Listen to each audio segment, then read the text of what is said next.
오늘은 요한복음 1장 4절에서부터 11절까지를 함께 보겠습니다.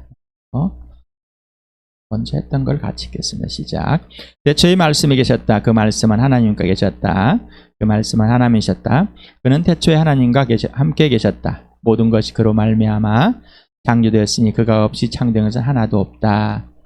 창조된 것은 그에게 생명을 얻었으니 그 생명은 사람의 빛이었다. 그 빛이 어둠 속에 비치니 어둠이 그 빛을 이기지 못하였다. 하나님께서 보내신 사람이 있었다. 그 이름은 요한이었다. 그 사람은 그 빛을 증언으로 왔으니 자기를 통하여 모든 사람을 믿게 하려는 것이었다. 그 사람은 빛이 아니었다. 그는 그 빛을 증언하러 왔을 따름이다. 참빛이 있었다. 그 빛이 세상에 와서 모든 사람을 비추고 있다. 그는 세상에 계셨다. 세상이 그로 말미암아 생겨났는데도 세상은 그를 알지 못하였다. 그가 자기 땅에 오셨으나 그의 백성은 그를 맞아들이지 않았다. 하나님은 세상의 언어를 사용하여 자신을 표현합니다. 문자는 같지만은 그 내용과 의미는 다릅니다. 그러므로 세상의 언어도 알아야 하고 하나님의 언어는 더욱 알아야 됩니다. 우리는 세상의 언어를 가지고 하나님을 알려고 하는 자기 종교적인 가치관, 세상에 있는 가치관, 철학, 자기 윤리적인 가치관, 도덕적인 가치관을 가지고 하나님을 알려고 합니다. 또 그 가치관을 가지고 성경을 또 봅니다. 그러니 도대체 무슨 말인지 모르고 자기가 원하는 의미대로, 자기가 갖고 있는 기준대로 해석을 하려고 하고 하나님을 알아보려고 합니다. 하나님은 절대 알 수가 없습니다. 그러니 믿음에 자라이지 않고 있지 못합니다. 사랑에 머물르지 않고 생명에 머물르지 있을 수가 없습니다. 오직 자기 자신 안에 머물러 있는 겁니다. 자기 중심적으로. 여기서 로고스라는 단어를 지난번 했습니다. 로고스는 모든 것을 지배하고 로고스를 인식하는 것 안에 지혜가 있다라고. 헤라클레이토스라는 에베소에는 철학자가 있답니다. BC 535년에서 475년 동안까지 살았는데 이 사람이 사용했던 것이 문헌에 남아있는가 봅니다. 처음 사용했다라고 하는데 꼭 그렇지만 않을 수 있겠죠. 로고스는 말을 하고 사물의 존재가 무엇인가를 파악하는 인간의 분별과 이성이다. 이렇게 네이버의 지식백과에 나와 있습니다. 여러분이 쉽게 접근할 수 있도록 제공을 해드리는 겁니다. 이러한 철학적인 사상의 바탕에 있습니다. 스토아 철학이, 에피쿠르스 철학이 사도행전 17장 할 때 심해 봤죠. 그리고 영지주의처럼 이제 슬슬 이단들이 발생하고 부활을 부인하는 사람, 예수님을 믿고 점점점 시간이 흘러가는데 복음이 쇠퇴해가고 교회 공동체가 서로 사랑하는 것들이 무너져가고 예수 그리스도의 부활의 경험을 점점점 힘해가는 성령의 삶을 따라가는 값비싼 생명을 살아가는 그런 사람들이 점점점 사라져가고 있는 가 있습니다. 사도 요한이 거의 85년 100년 사이에 전 대상을 해서 요한 복음을 성령께서 쓰게 해서 씁니다. 그래서 지금까지 우리에게 왔습니다. 근데 여기에서 로고스라는 단어를 선택했는데 이 로고스를 예수님, 하나님의 말씀으로 또 예수 자체로 이렇게 표현합니다. 자, 그들의 철학을 잠잠하게 만들어버렸습니다. 그들의 철학을 갖고 있는 이런 사고를 가지고 있는 것들을 가지고 있는 것을 하나님이란 존재, 하나님의 아들이 사람으로 왔고 진짜로 나의 존재 가치가 뭘며 그리고 그분의 죽으심과 부활을 통해서 진짜 하나님의 아들이고 하나님의 살아계시고 존재하심을 그리고 그 아들이 영원히 살아계셔서 우리의 존재 가치가 무엇인지 우리의 인생의 문제가 무엇인지 분명하게 말하고자 합니다. 성경에서 본 로고스를 봅니다. 구약 성경에는 디바르라는 이 단어가 있습니다. 다바르라는 단어가 있는데 동사나 명사나 같은 말로 사용됩니다. 단어로. 그래서 동사에는 1143의 종사였는데 말하다, 의논하다, 약속하다, 정돈, 인도, 통치하다, 추종시키다, 추종하다 이런 의미를 가지고 있습니다. 그래서 처음 등장한 때가 노아에게 말씀하셨다. 이때 처음 등장하는 단어입니다.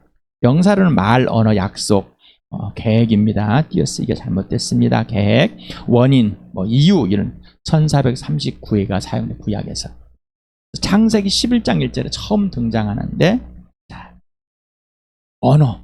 언어란 단어로 처음 등장합니다. 처음에 세상에는 언어가 하나뿐이어서 모두가 같은 말을 썼다.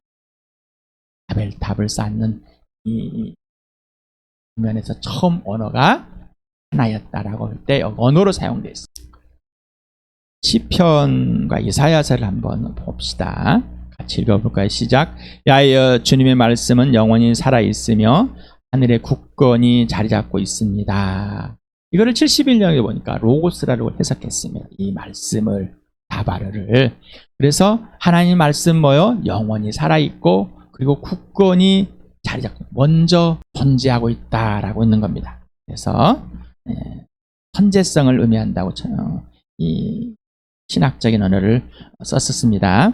이사야서를 봅시다. 같이 읽어보시죠. 시작. 나 입에서 나가는 말도 내가 뜻하는 바를 이루고 나서야 내가 하라고 보낸 일을 성취하고 나서야 나에게 돌아올 것이다. 여기서 는 흐레마, 레마라고 하는 이 단어로 해달라고 하는데 이 하나님의 레마 자체가, 말씀 자체가 하나님이시며 하나님 말씀의 실체이고 행위 완성이다라는 표현하고 있고 바로 예수 그리스도임을 드러내고 있겠죠. 그래서 어떤 종파들 또 학자들이 로고스는 그냥 기록된 말씀 자체이고 레마는 하나님께 지금 말씀하신 그 음성이다라고 이렇게 우기고 있었는데, 근데 정말 처음에는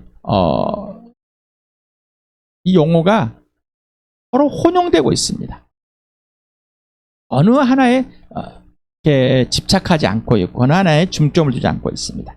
그래서 로고스는 신약에 330회 정도나 사용되었고 레마는 70회 정도 사용했습니다.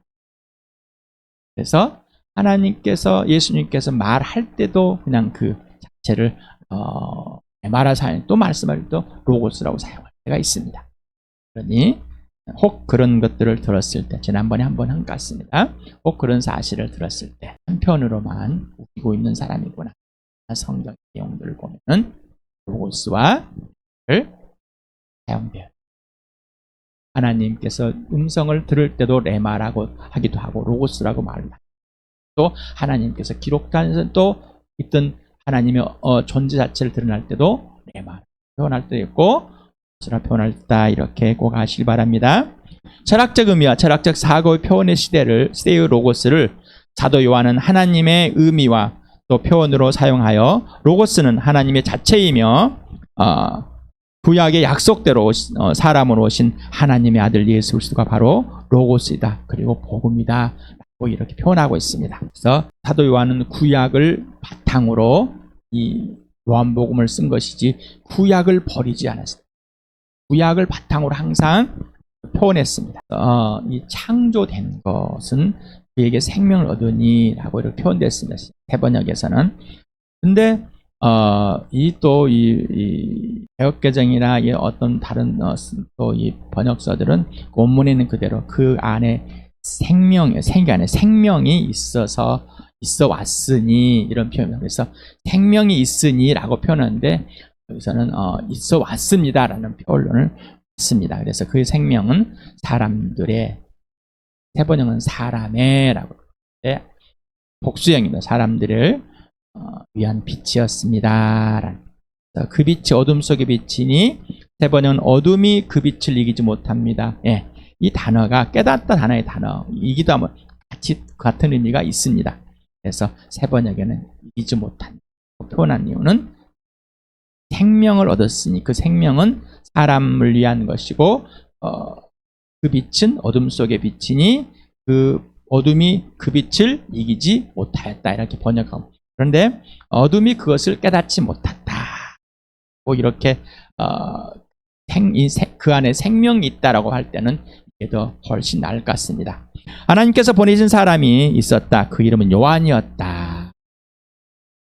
여기서 사도 요한은 공간복음에서는 뭐 침례 요한, 세례 요한 이렇게 표현하는데 왜 여기는 요한이라고만 했을까? 본인도 이름이 요한이고 침례를 예수님보다 6개월 먼저 난 사촌 이 형도 요한이고, 그런데 이 사도 요한은 뭘 해도 아니까 침례 요한이라 표현하지 않고 그냥 요한이라고 표현했습니다. 자기를 아니라 먼저 예수님의 길을 예비한 침례 요한을 그냥 앞에다가 수식어를 붙이지 않고 요한이라고 표현한 것 같습니다. 그래도 이 독자들은 알게 됩니다. 그냥 그 사실을 지금 현재 알고 있기 때문입니다. 그 사람은 그 빛을 증언하러 왔으니 자기를 통하여 모든 사람을 믿게 하려는 것이다. 그 사람은 빛이 아니었다. 그는 그 빛을 증언하러 왔을 따름이다. 참빛이 있었다. 그 빛이 세상에 와서 모든 사람을 비추고 있다. 그는 그는 계셨다. 세상에 그로 말미암아 생겨났는데도 세상은 그를 알아보지 못하였다. 그가 자기 땅에 오셨으나 그의 백성은 맞아들이지 않았다.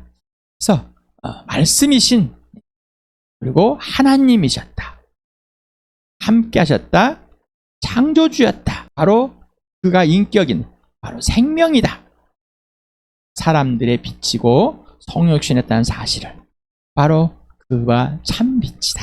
진짜다. 그래서 세상은 어둠이다 라고 이렇게 분명하게 말하고 있습니다.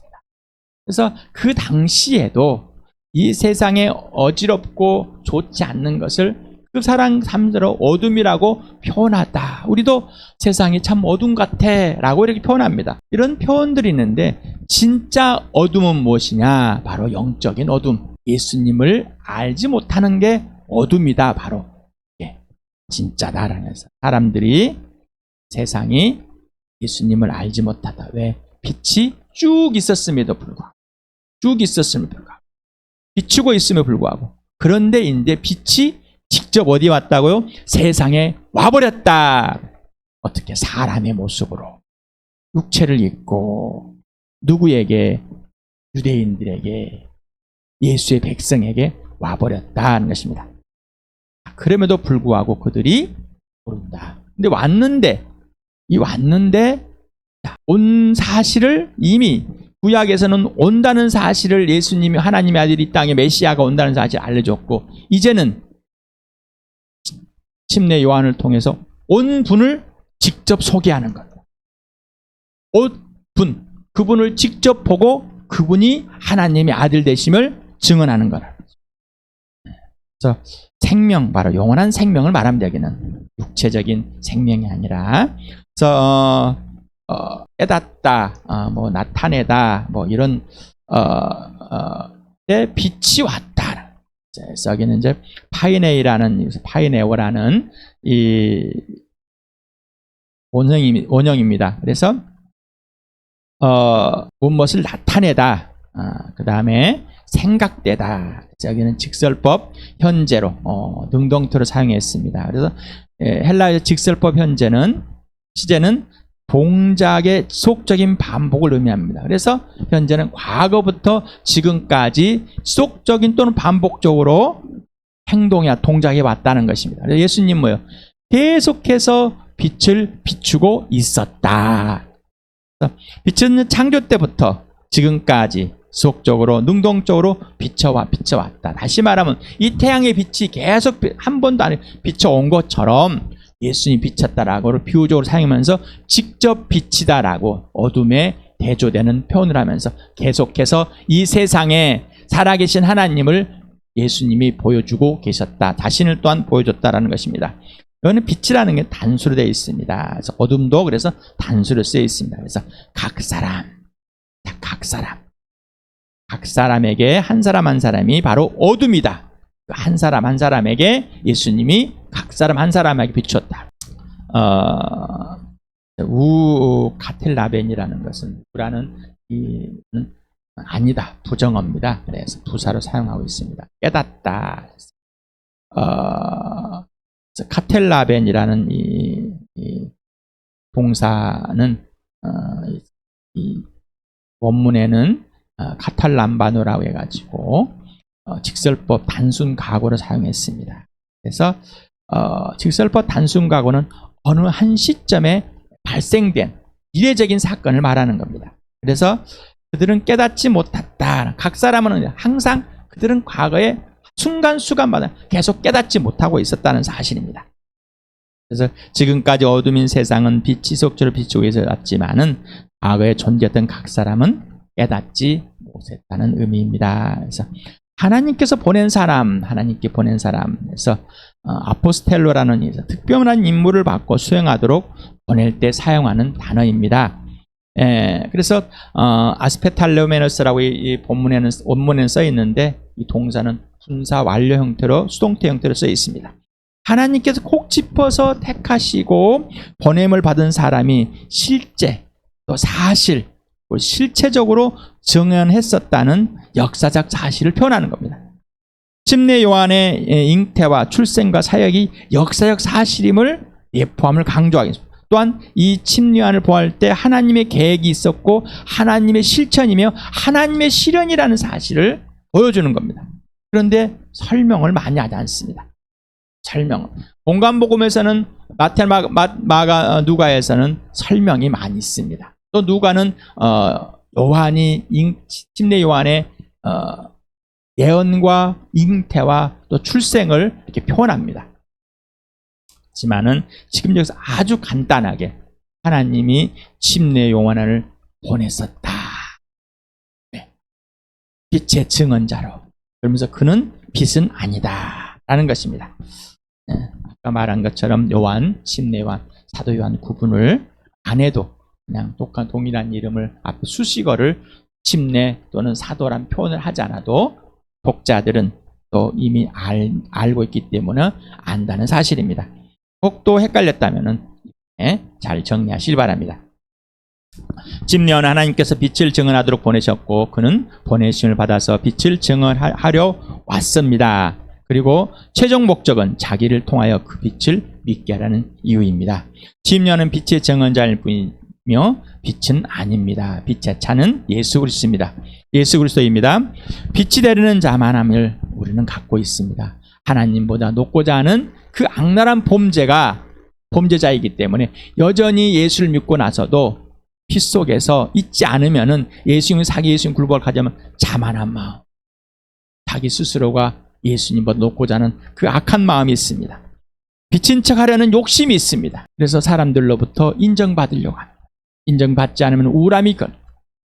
내 말을 안 들어주면은 우울함이 오고 불안하고 떨리고 어떤 일을 업무를 수행하거든 할 때 거절하고 싶고 하나님을 신뢰하는 것보다는 자기의 재능이나 자기의 상황을 항상 앞세워 거절하게 됩니다. 빛을 증언하고 이득을 취하려는 허망한 것들. 그래서 이 사람들은 보상을 받고 자기 지분을 챙기려고 하는 거예요. 침례 요한은 빛이 아니라 빛을 증거하는 자다. 예수 믿는 사람은 성령으로 거듭난 사람은 빛이 아니라 빛을 증거하는 도구일 뿐입니다. 도구라고 그래가지고 기분 나쁘지 마시기 바랍니다. 역할에 있어서 말하는 겁니다. 성령으로 거듭난 자는 복음의 전도자입니다. 모든 자 모두가 복음의 사역자입니다. 거기에 목회자가 있고 일꾼이 있고 하나님의 동역자라고 합니다. 그래서 이사야서 6장 8절을 같이 읽어볼까요? 시작. 그때 나는 주님께서 말씀하신 음성을 들었다. 내가 누구를 보낼까? 누가 우리를 대신하여 갈 것인가? 내가 아뢰었다. 제가 여기에 있습니다. 저를 보내주십시오. 이사야는 이렇게 고백을 합니다. 하나님의 부르심에. 예레미야는 이렇게 말합니다. 같이 한번 읽어볼까? 시작. 그러나 야훼께서 나에게 말씀하셨다. 너는 아직 너무 어리다고 말하지 말아라. 내가 너를 누구에게 보내든지 너는 그에게로 가고 내가 너에게 무슨 명을 내리든지 너는 그대로 말하여라. 이해하게 됩니다. 자, 25장 4절을 봅니다. 같이 읽겠습니다. 시작.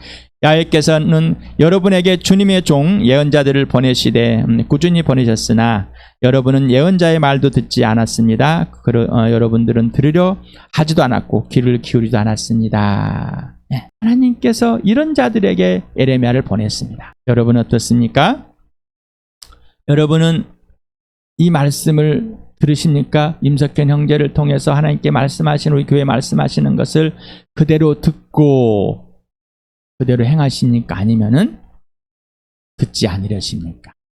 듣고 행하지 않으십니까? 그러니 듣고 듣지 않으려고 하고 듣고 행하지 않으니 부활과 십자가의 증인이 될 수 없습니다.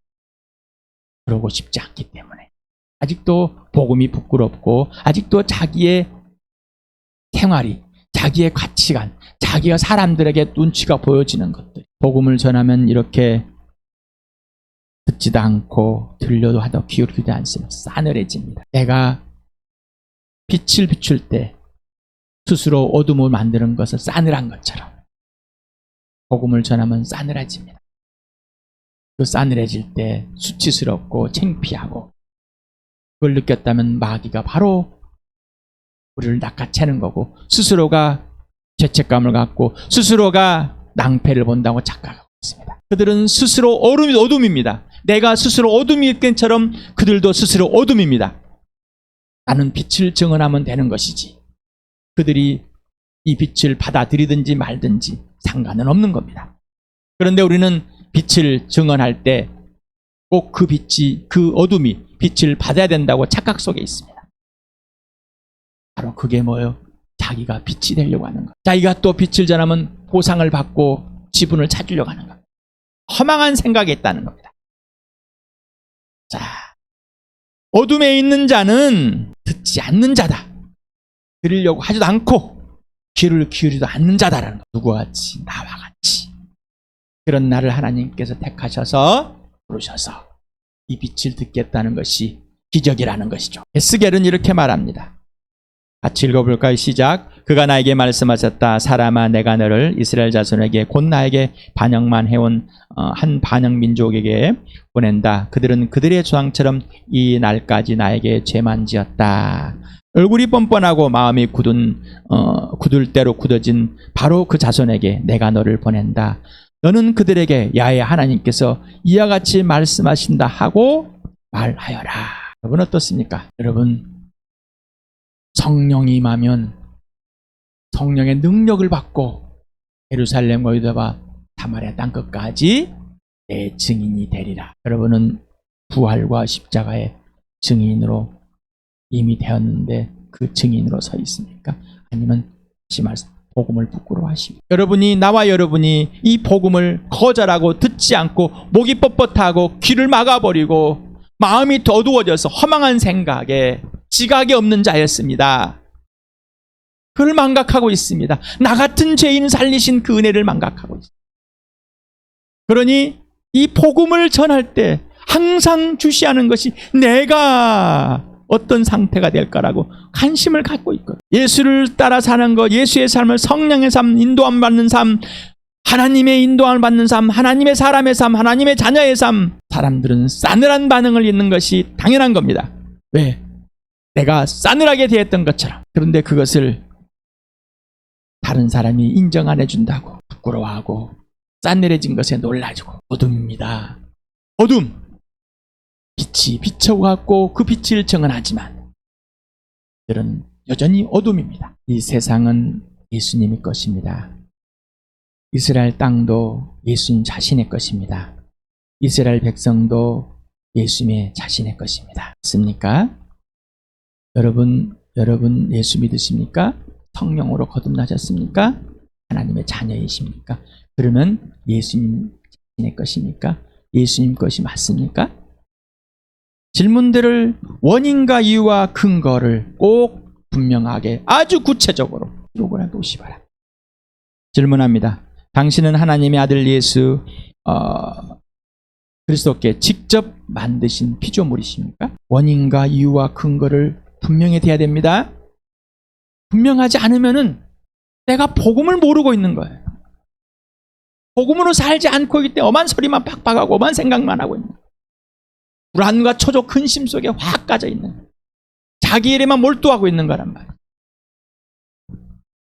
또 질문합니다. 당신은 당신 자신과 재물과 가족, 교회, 이게 실체로 예수님 것입니까? 입으로만 그렇다고 그래야 되니까 내가 이런 말을 하면은, 이렇다고 하면은 누군가 인정하고 내 자신이 뿌듯해서 그러고 있습니다. 정말 실제이고 실체인가? 당신은 예수님의 지시대로만 하는가? 그럼 그렇게 하지 않았던 때 당신은 예수님께 범죄한 실제와 실체를 인정하고 고백했는가? 그리고 돌아와서 회개하고 돌아와가지고 빛 가운데 진짜로 사귐으로 살고 있다. 다시는 그런 범죄들을 저지르지 않는 것. 또한 반복되면 또 회개하고 있다. 범죄함을 인정하고 분명하게 예스 노를 해야 됩니다. 지나가 버리지 마시기 바랍니다. 이 사실을 구체적으로 작성하여 공동체에 고백하겠습니까? 고백했습니까? 구체적으로. 그래서 지속적으로 복음으로 사용하겠습니까? 지속적으로 내 범죄함을 복음을 전할 때 또 다른 사람을 구체적으로 써가지고 알려주시겠다는 말이에요. 성경에 기록한 그들의 범죄를 계속해서 하고 그들의 기록된 것들을, 범죄들을 기록해 놓았습니다. 이렇게 공동체에 기록을 해 놓겠냔 말이에요. 그렇게 공동체를 복음을 전할 때 이걸 사용하겠냔 말이죠. yes, no. 분명히 그레이 지역은 없습니다. 어둠이면 어둠, 빛은 빛이지.